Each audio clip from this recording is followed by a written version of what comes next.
పిత పుత్ర పవిత్రాత్మ నామమున ఆమెన్.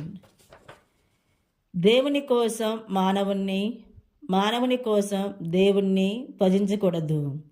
ఎందుకంటే దేవుని మహిమ సజీవమైన మానవునిలో మహోన్నతముగా ఉంటుంది. అది యేసుక్రీస్తులో దాగి ఉంది అని రచయిత లియోన్ పలికి ఉన్నాడు. ఈరోజు రూతు గ్రంథము 4వ అధ్యాయము మనము ధ్యానించినట్లయితే రూతు బోవస్ వివాహం గురించి తెలుసుకున్నాము. నిజమైన పరిపూర్ణతత్వం పరిశుద్ధత అంటే పరులకు పరిచర్యలు చేయుటలో రాజిల్లుతున్నది.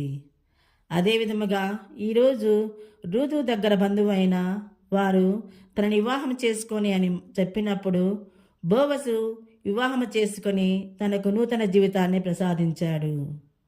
దేవుడు వారినిద్దరిని ఆశీర్వదించి దావీదు వంశానికి మూలకారణమేటట్టు దీవించాడు. అదేవిధముగా తల్లి జ్ఞానమ్మ గారిని మనం ధ్యానించినట్లయితే జ్ఞానమ్మ గారు కూడా పునీత అన్నమ్మ గారిని సభను స్థాపించి ఎంతోమంది యువతలను దేవునికి మార్గంలో నడిచే భాగ్యాన్ని చూపించింది. అలాగే ఈ సభలో మనందరము కూడా జ్ఞానమ్మ గారి వలె సువార్తని బోధించడానికి కావలసిన పవిత్రాత్మ వరాలను దయచేయమని ప్రార్థిద్దాము. ఈ ప్రపంచంలో మనము స్వీకరించేది కాదు, కానీ మనం త్యాగం చేసేది మనల్ని సుసంపన్నం చేస్తుంది అని ఒక రచయిత పలికి ఉన్నాడు. కావున మనమందరము తల్లి జ్ఞానమ్మ గారి మార్గంలో నడవటానికి కావలసిన పవిత్రాత్మ శక్తిని దయచేయమని ప్రార్థిద్దాము. సువార్తను బోధించు వారి పాదముల్ సుందరమైనవి, ధన్యమైనవి.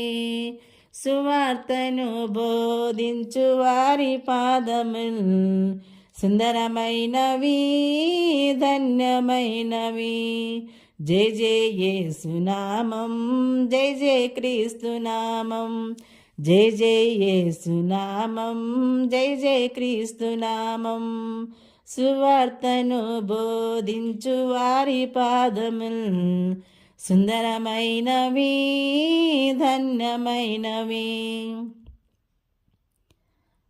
తల్లి జ్ఞానమ్మ గారి ప్రార్థనతోటి ఆ దేవాతి దేవుడు మనందరినీ దీవించి కాచి కాపాడునుగాక. ఆమెన్.